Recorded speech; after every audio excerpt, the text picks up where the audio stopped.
government officials insist the city has isolated him to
Wow.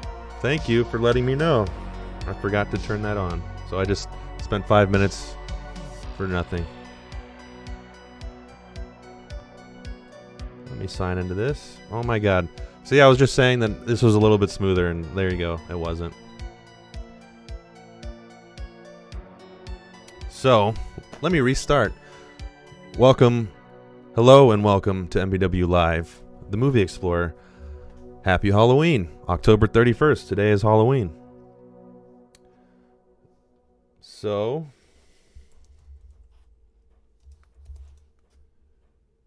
I don't know if it's the best time to do it, because I assume most people are getting ready for Halloween to trick or treat, take their kids out trick or treating, go to a party, whatever you want to do, watch a movie. But I just figured it was a great time to talk about Halloween, 1978, on Halloween, because I was going to do it anyway. And again, if you're here early, I appreciate that. Thank you. I fully expect, though, that this is mostly going to be viewed not when it's live. So if you're here now, chime in. Let me know. So, Halloween, 1978. It was directed by John Carpenter. Also written by himself and Deborah Ann Hill. And it released in 1978. Titled Halloween. It's about a guy named, if you want to call him that, I think it's more accurate to say he's the blackest, he's from the blackest depths of hell, the Shape. He's the Shape. He's just a ball of shapeless evil. And essentially it's about when he was a boy. It's not ever fully explained. Something happens. you want to say the evil inside him wakes up and he murders his sister, and he's dressed as a clown, which 1 second here.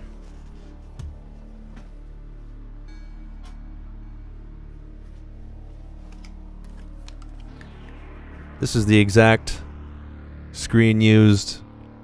No, it's not screen used. This is a Spirit Halloween for you, but this is the mask. This is what he's wearing. The original Mask of Evil. Quick little plug, and I'll talk a little bit more about it later. I made a Halloween fan film called Mask of Evil, all about this mask. He's on the hunt for it. He wants it back. The evil inside him has to claim it. Speaking of Halloween, let me get the proper mood here, even though I love this background music. It's a little more Halloween-y. So, I want to explore Halloween a little bit. Talk about what is Michael Myers. He's not human. To me, he's not human. Let me prop this up here. Okay, let's, never mind.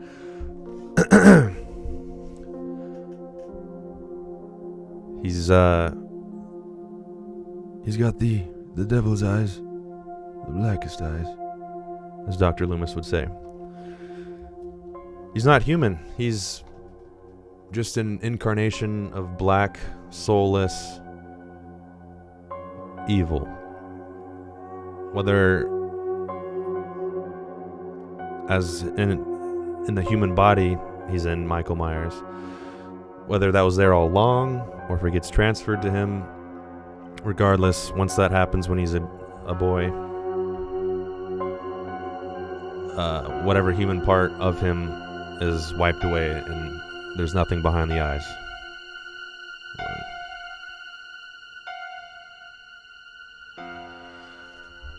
And to me, that's what makes it so scary.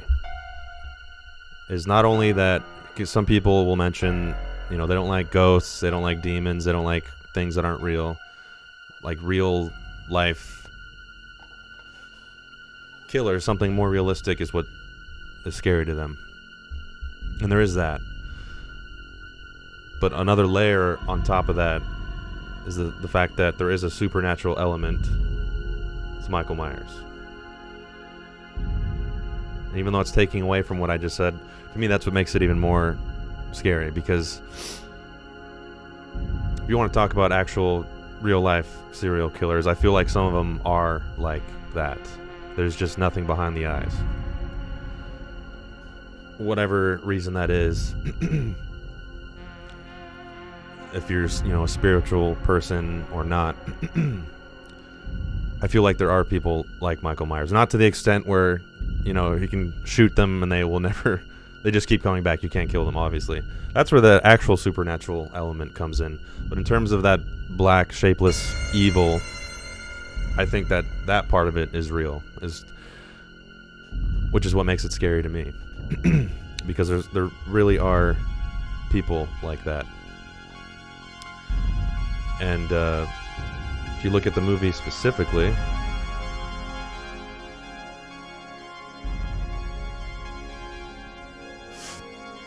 the first one's a little bit different because you hear him breathing.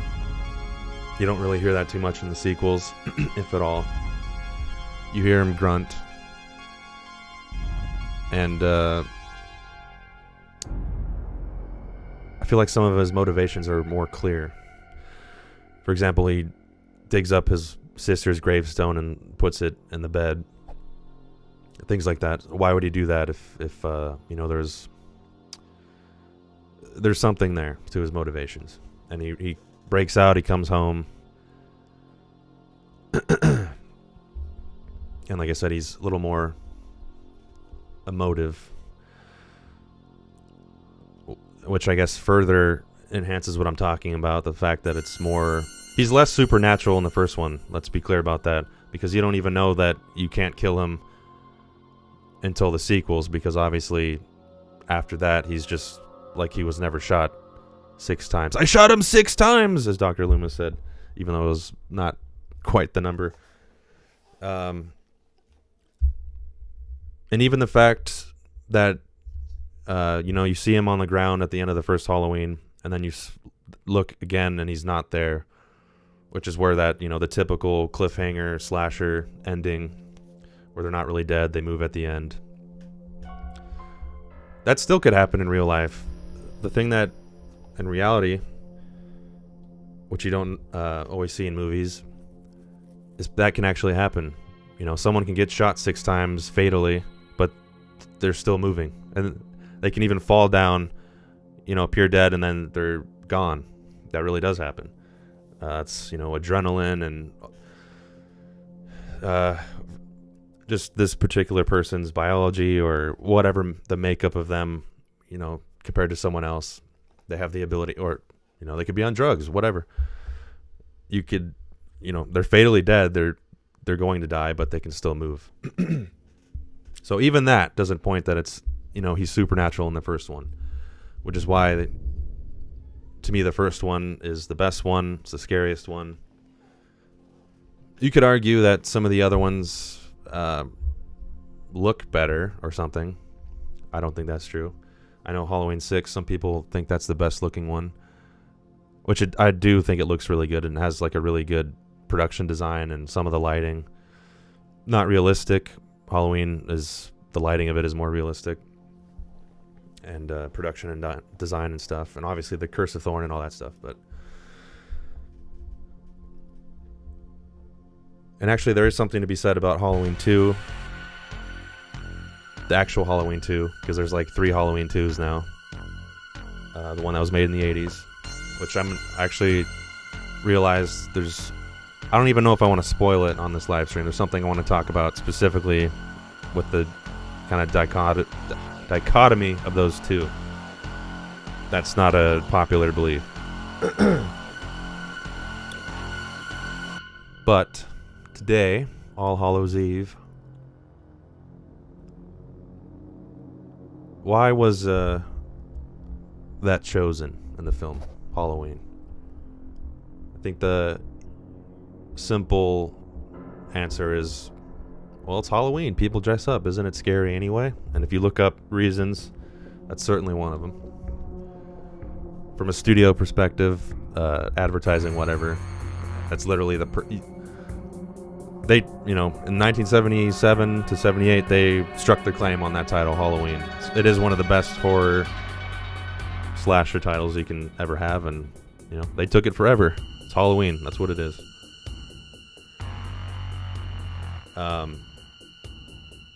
But is there something there when it comes to Michael Myers himself? What's the meaning of that to him, or to that evil? Well, what's the point of Halloween? Let's actually look up the exact definition.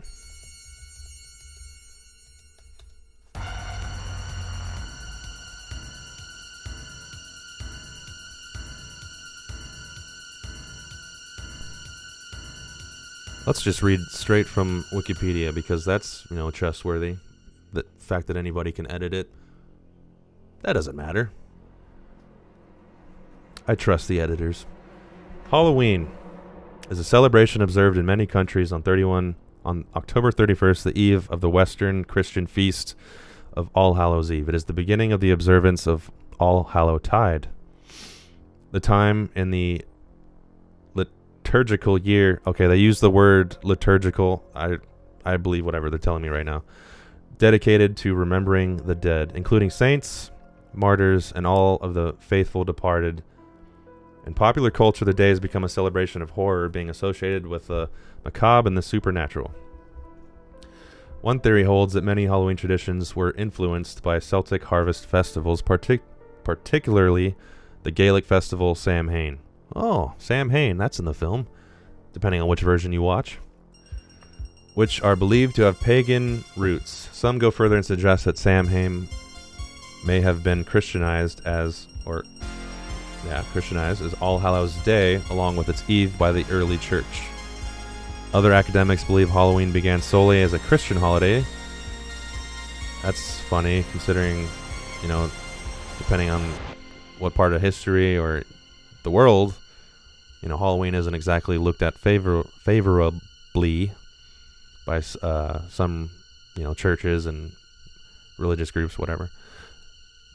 Being the vigil of All Hallows Day, celebrated in Ireland and Scotland for centuries, Irish and Scottish immigrants took many Halloween customs to North America in the 19th century, and then through American influence, various Halloween customs spread to other countries by the late 20th and early 21st century. So what in all of that gobbledygook has to do with Michael Myers and Halloween?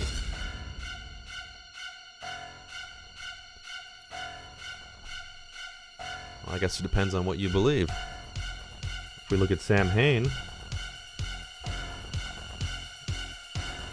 it's a festival marking the end of harvest season and beginning of winter or darker half of the year. So really, it's not even...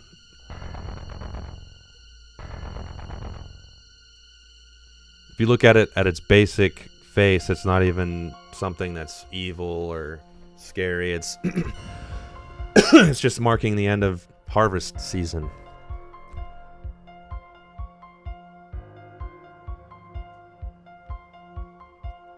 So what's evil about that? Harvest season, it's almost over. The demons are coming out.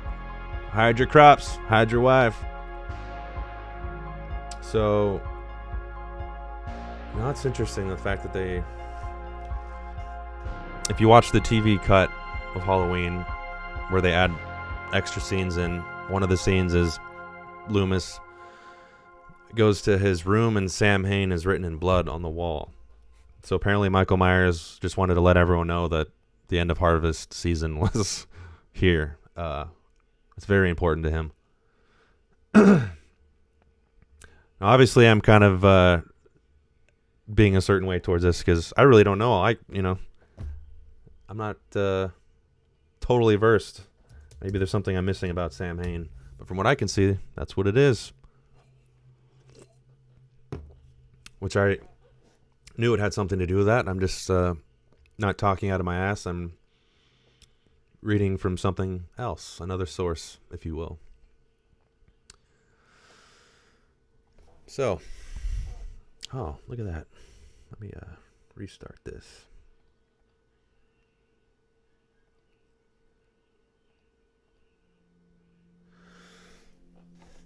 So back to Halloween. Got a little tangent there.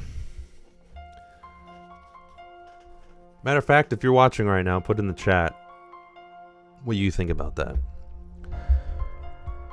What do you think about Michael Myers? What do you think about Sam Hain and Halloween in general? I know if you compare to other slashers, horror icons, if you will, Jason, Freddy. Well, I guess there's Freddy's a little different, but whatever one you want to look at. I'm just going to directly compare to Friday the 13th, Jason, because I think that's like, right up there with Michael Myers and Halloween in terms of the franchise, the fandom, the amount of films, all that. And more comparable than, Nightmare on Elm Street and Freddy Krueger. What's scary about Jason? To me, there's nothing. He's just like a big dummy hulking brute. Granted, he's got a machete and he's also invincible and he'll chop you up, but that's just not scary. To me, it's not scary. I've never been a big Friday the 13th guy or Jason fan. Although I do, Freddy vs. Jason I think's awesome. But then again, half that film's Freddy. Jason Goes to Hell, I like that one. They're fun to watch, I guess. It's just I never thought it was scary ever. I'd be the guy that's just laughing, just casually sitting there right before I get killed. It feels Michael Myers, on the other hand, I might be shitting myself. Because he's First of all, Jason, I guess depending on the one you watch, sometimes you can see his eyes. I mean, I guess you can see Michael Myers' eyes depending on the shot and the film. I'm not talking about H2O here, where it's like they've shined a flashlight in his mask and you can see his eyeballs. Like, that was the wrong choice there. But in the original, you don't really see his eyes, or maybe a slight outline of it, but you never fully see his eyes. That adds to that scare factor. Because he's just behind the mask, there's nothing. It's just black, evil, darkness. And the fact that, as long as we're not talking about Rob Zombie's Halloween movies, where he's, 7 feet tall and this giant guy. The original Halloween, he's kind of, smaller stature, a lot smaller stature, skinny. And even like when he kills certain people, like I'm thinking of the scene where he grabs Laurie and he's like, trying to. It looks kind of funny, but if you really think about it, just the way he's like, it's like he's not instantly overpowering her. It's there's an actual struggle there, and I don't know. There's just something more scary about that to me than just a hulking brute. Maybe because it's less expected or something, but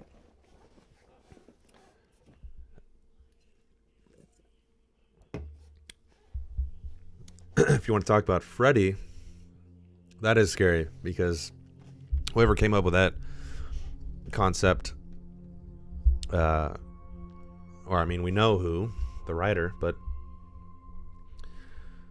I don't know. It is a very scary thing that this horribly burned guy with knives on his hands gets you when you're sleeping, because everyone has to sleep. Eventually, you literally can't fight it, which that is scary. But then that's purely supernatural, obviously. There's nothing realistic about that. But that still scares me also. But maybe it's just, you might not be able to sleep well after you watch one of those films, depending on the one. Not the later ones where it's mostly a comedy at that point. But at the end of the day, nothing, that's just not possible. It's fake. It's make-believe. But it still might creep you out, even though your logical brain is telling you it's not real. But again, something with Michael Myers, there's people out there that are like that. They might not wear a mask. It might be a ski mask or just no mask at all. But that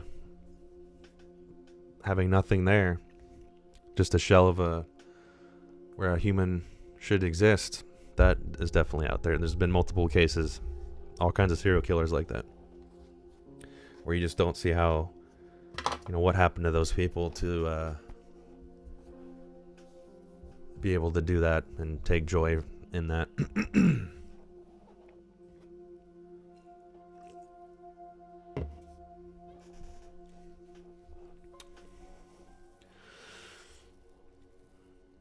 Now, there is something. One second here.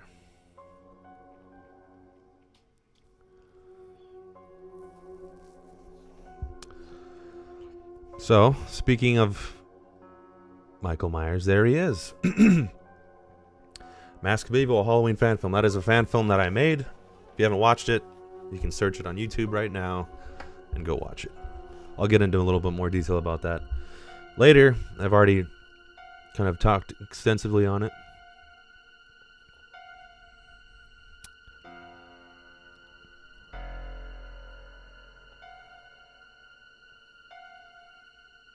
So I think this image right here, that is one of the best examples of what I'm talking about.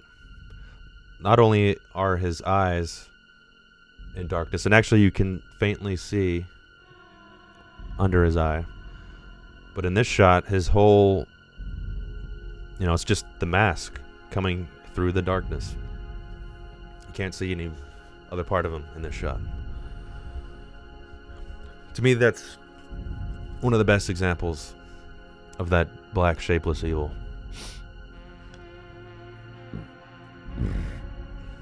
And yes, I just burped. And he's coming to get Lori, who may or may not be his sister. I don't know if any of you have seen the meme. There's a meme. I don't know if it was created this year or if it's just resurfacing, but where it's like a Maury show or one of those talk shows, and he's there sitting, and we have the results. Lori is not your sister. The endless debate. Which technically, if you watch the extended cut, the TV cut of Halloween, it's already implied that she's his sister. So there you go. Maybe that ends the debate right there. And I'm strictly talking because obviously in Halloween 2 they go into that, but if you read into it, John Carpenter didn't want to do that. He just had he was contracted to make another one. John Carpenter being John Carpenter, even though he's kind of like I don't know what you want to call it, kind of I'll just say liberal minded. He certainly likes money, so he's not he's a capitalist still. He does things for money, and he has no shame in it, even if it's artistic or whatever. And he made Halloween 2 strictly for the money, because he absolutely hated that idea. He just didn't know what else to do. How do you continue that story and give more context to it? In reality, he could have done that without putting that link in there. But understandably, people behind the scenes are probably like, we need motivation. Let's get more into the story. Why is he doing this? In reality, it would have been even better if he never gave any context. He's just still going at it. He could have hit that nail on the head more. The fact that, no, there is no reason he's doing this. He's just shapeless evil that will never stop. That's what makes it scary. He's not out to get his sister. He's just... It woke up inside of him. He broke out of the insane asylum, and he's just out to wreak havoc, and you will never stop him. He might disappear for a while, but he'll always be out there. The boogeyman will always be out there, ready to wake up, come out, and maybe you're the next target.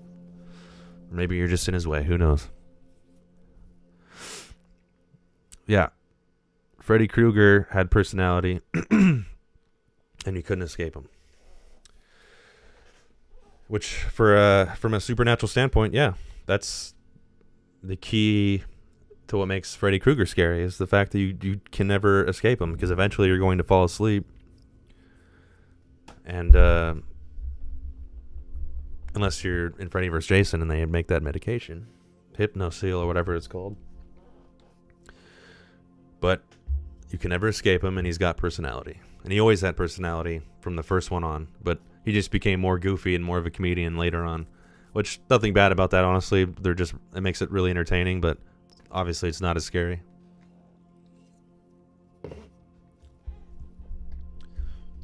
Which honestly, in the later movies, at least you're getting a show before you get chopped up or whatever he does to you.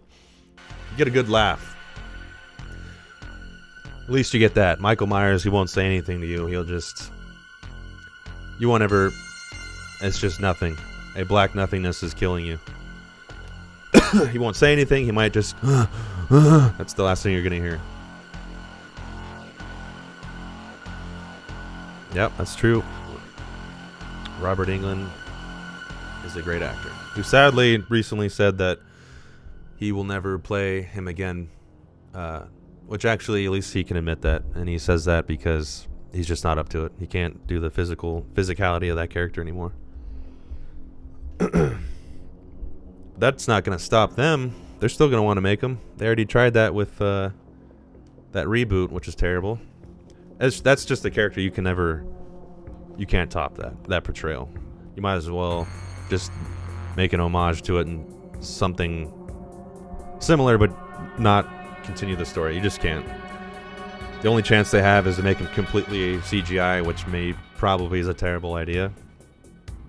considering all the great practical effects work in that movie or that franchise. And because he did say he can still voice him, he just can't play him.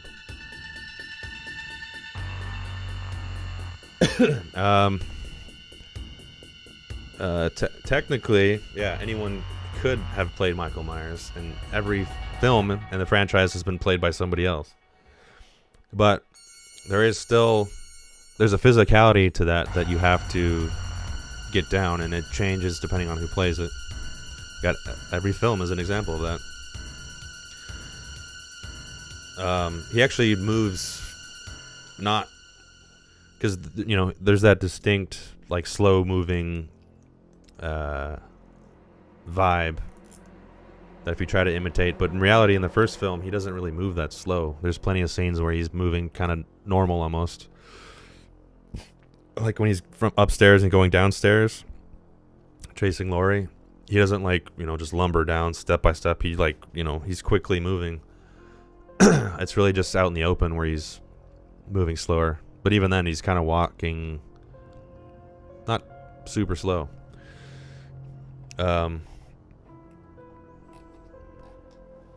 It's a different type of acting, really. It's it's not facial, obviously. It's all body movement. So it does matter, because I've seen plenty of fan films where they just throw the mask on one of the kids there, and it doesn't feel right, because it does matter. If literally anyone could play him, then it wouldn't matter. But you see the wrong person playing him, and you're like, this doesn't feel like Michael Myers, because they're not doing anything. They're just, I'm wearing the mask and I'm killing people. And speaking of that, the fan film I made, Mask of Evil, of course, everyone has their opinion, but I do think Cole Gray, who played him in my fan film, did a great job at the movements. And he didn't just mindly throw the mask on and was like, all right, I'm doing it. He actually put thought into it, and the way he moved, and even the breath work, which some of it is his in the film. He did a great job. He understood the assignment.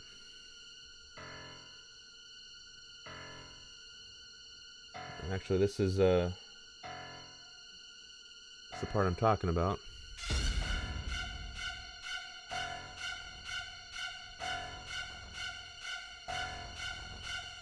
Another shot here.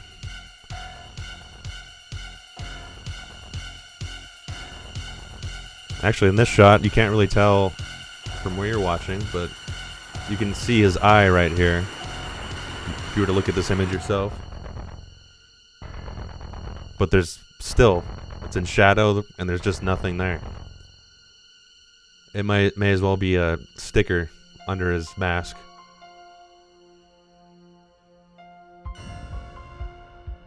But if you see someone like this after you, are you not going to shit your pants? And he doesn't have to be this hulking brute. It's harder to look at it now because that mask is iconic. Everyone knows who it is. Imagine you've never seen it before. There's just someone wearing this weird white mask where you can't see his eyes. He has a gigantic knife bigger than his face. He's not saying anything, and he's coming at you.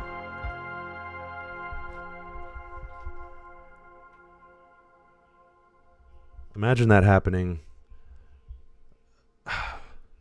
Man, movies just change our reality, because if that did happen, you might be thinking, I know I would, like, oh, this feels like a movie, as you're about to be murdered. Whoa, this is cool. It's a great idea. Ah! But if you didn't know, if you weren't aware of movies, and you saw that, yeah, you'd be shitting yourself.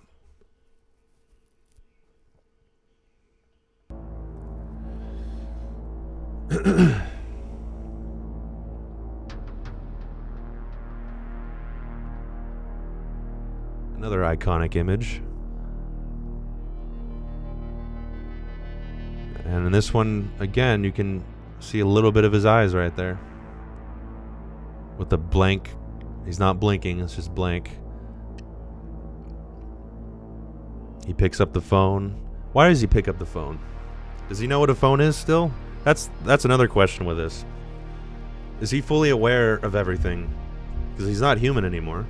Is he fully aware of everything? Does he understand everything? Did he pick up this phone because he just killed someone that was talking through it and he was curious? Did he know what to expect?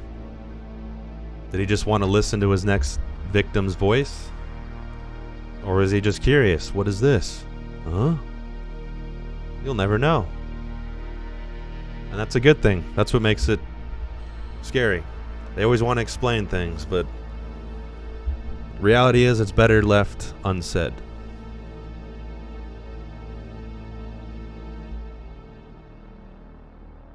Again, there is no reason why he's doing this. He just exists in this form to unleash his evil.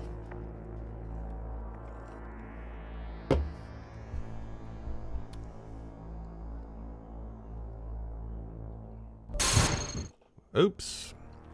That's the wrong button there. Maybe I should just continue with this.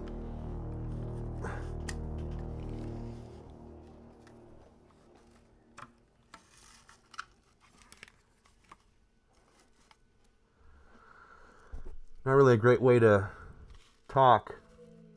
This is probably why he didn't say much, because oh, look at that, it's not focusing on me anymore. It's kind of hard to talk when your mouth is covered up. I just solved it. That's why he never talked.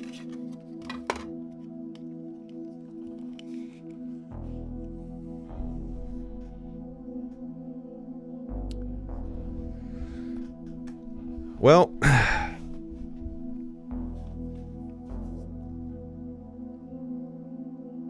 another thing with John Carpenter. What happened to that guy? I don't know if anybody out there's seen The Ward. Absolutely terrible. It's the last movie he made. I'm someone who actually likes the film before that, Ghosts of Mars. I'm going to do something talking about that because that movie doesn't get enough credit. Ghosts of Mars. Anyone seen it out there? It's actually a really fun movie. When I went through stages with that movie, and I'm going to talk about this when I talk about it. Little preview here. That movie, I saw it as a kid. I remember seeing the cover on the DVD box at Blockbuster. Just looked interesting. I watched it. It actually scared me, which is funny looking back at it. And then I went through a phase where I thought it was terrible. And now I'm at a phase where I actually really like it. It's just a fun movie if you don't take it serious. And I didn't realize at the time he wasn't taking it serious. Some people say that as an excuse when they make something that kind of flops or it's terrible. M. Night Shyamalan did that with The Happening. Oh yeah, I was always trying to make a B movie with that thing. He literally said before that, in some other interview, oh, it's the scariest thing I've ever done. And it comes out, and if you haven't seen The Happening, go watch it. You'll see what I'm talking about. Terrible. There's memes galore out of that thing. I don't think Carpenter was like that with Ghosts of Mars. I think he really made it with that intention to not take it serious. All you got to do to make that evident to you, just watch the ending. The ending quote and the fact that Ice Cube looks at the camera and winks, that'll give you the clue you need.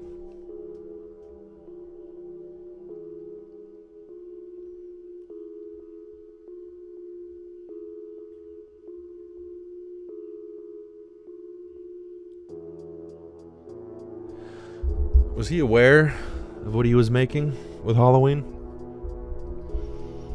I feel like the way that Carpenter is, he probably thought like, well, this is kind of the shit I'm doing right now.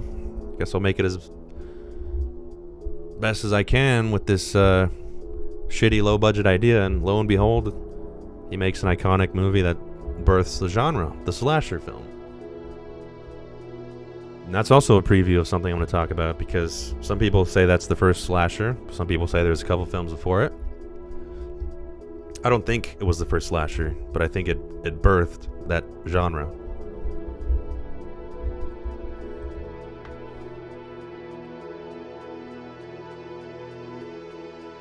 But given the subject matter and the low budget, he absolutely made a great movie that stands the test of time, obviously.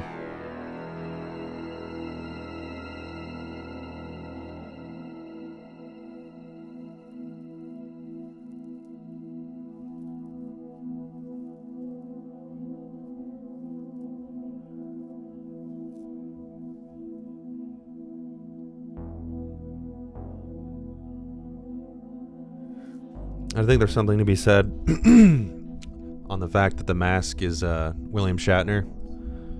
We all know that that's because he's the face of evil, obviously.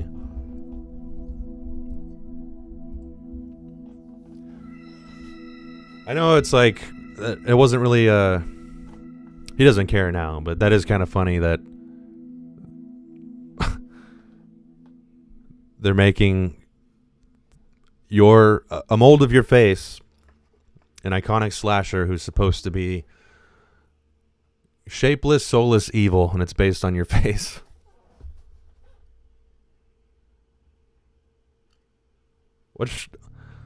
You kind of look back at stuff like that, and the person that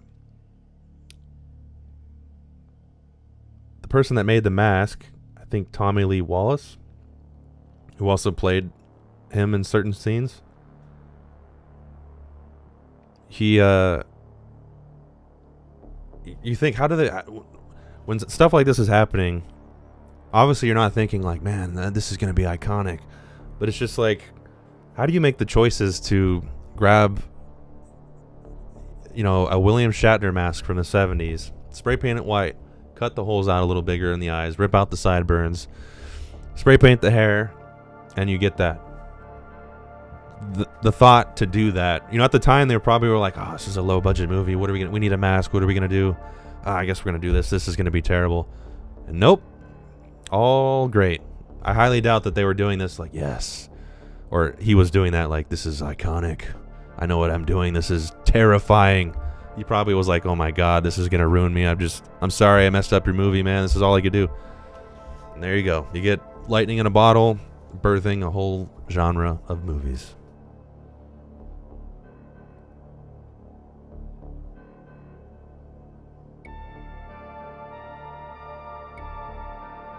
Just thinking about that, where Carpenter's at now. It's sad. It's frustrating. Such a great director in his heyday. So many great films. All of which, almost all of his films when they came out, they weren't really that successful. They just all retrospectively became successful. And, yeah. As you're saying in the chat, the original Thing, that's my favorite horror movie. That's my favorite. You can consider it sci-fi, a thriller, a mystery, whatever. I just consider it my favorite horror movie / sci-fi. It's that's, to me, that's his best work is The Thing. It's which again, when that came out, that wasn't successful and was trashed, which is just it's sad. Because that's literally his best film. It's shot really well, acted really well, and it's like the cast, except for Kurt Russell, aren't like huge actors, and they weren't at the time either. And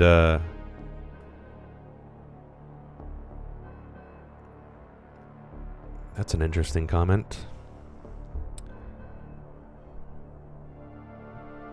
But yeah, everyone was at the top of their game in The Thing. It's a great story. It's a great executed well, great practical effects. I would argue, probably the best ever put to screen, just in terms of originality and how it was executed.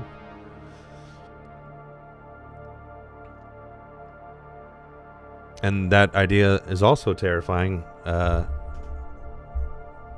If you just look at the designs of what that thing can morph into, and it's taking people over. If it gets loose, just like, the alien facehugger, you're done. Species is done.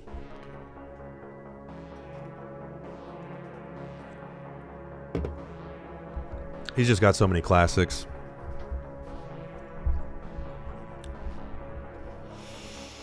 John Carpenter. Why? Why did you do this to us?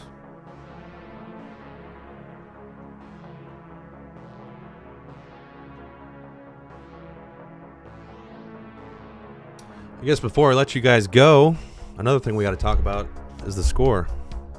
The Halloween iconic score. I know it well because I made a fan film, again mentioning that, called Mask of Evil, that used that score, like most do. I love that score. I've listened to it many times. That's another thing where he made that not thinking it's iconic. He's just like, he's a musician. He's like, I gotta compose this score. I'm not gonna pay somebody else to do it. I can do it. I guess I'll do this little piano thing. It's pretty simple. Low budget score. Lo and behold, instant classic, iconic score. That there's really no good way to explain it. It's literally just lightning in a bottle. Stuff like that. You never know when you're doing it. And if you go in with the mindset like, oh, I know, then that's when you don't. That's when it bombs. That's when it's terrible. Which, if you kind of think back on it, it's kind of, or in terms of someone like John Carpenter who didn't really get credit, you know, as he was making these films. Maybe that was a good thing because it never got to his head. He just kept trucking on. You know, if he got instant gratification after every film he made, maybe his next work wouldn't have been as good. So there's that. But if you look at him as an example, it ultimately led to him, unfortunately, becoming a hack. And The Ward was... I haven't even finished it, to be honest. I tried watching it. It's just terrible. Especially when you come in with that mindset, like, you've seen all of his previous works. Oh my... You know, it's him. It's his next movie. Nope. Terrible. Terrible. Like I said, though, Ghost of Mars, not terrible. Just don't take it serious.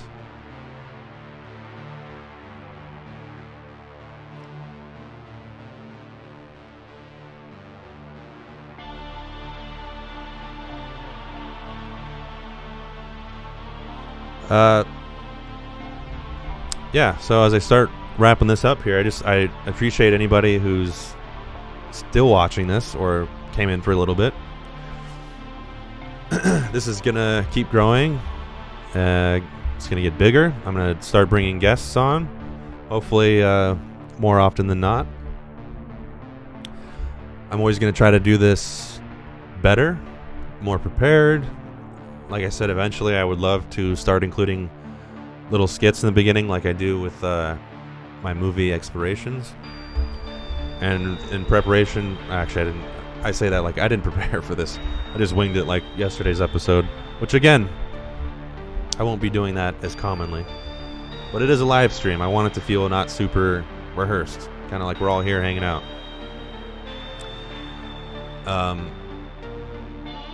But I do want to add, you know, some more structure to this because I want it to be different than other ones you've seen. Because I've seen a lot of other people do it. I don't want to just do that. I want to do something a little different. But that does, to try to do a skit like that obviously takes more planning, more time. But I do want to get to that point where I do that commonly.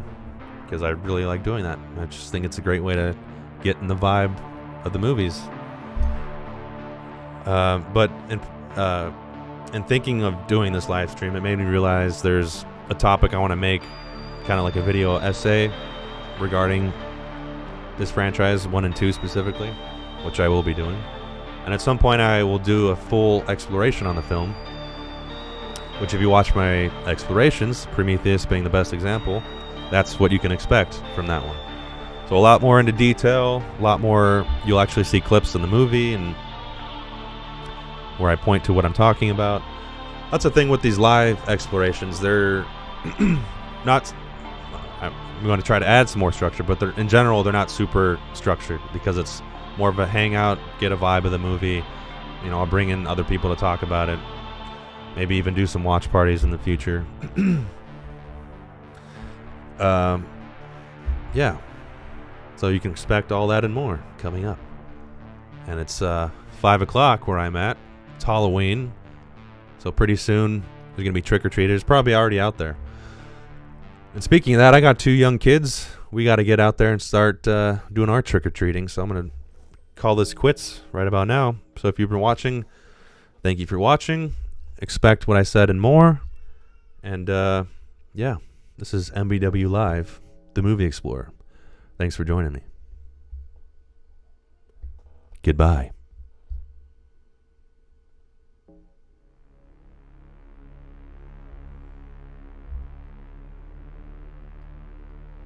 Oh yeah, I'm still here. Happy Halloween. He had the devil's eyes, the blackest eyes.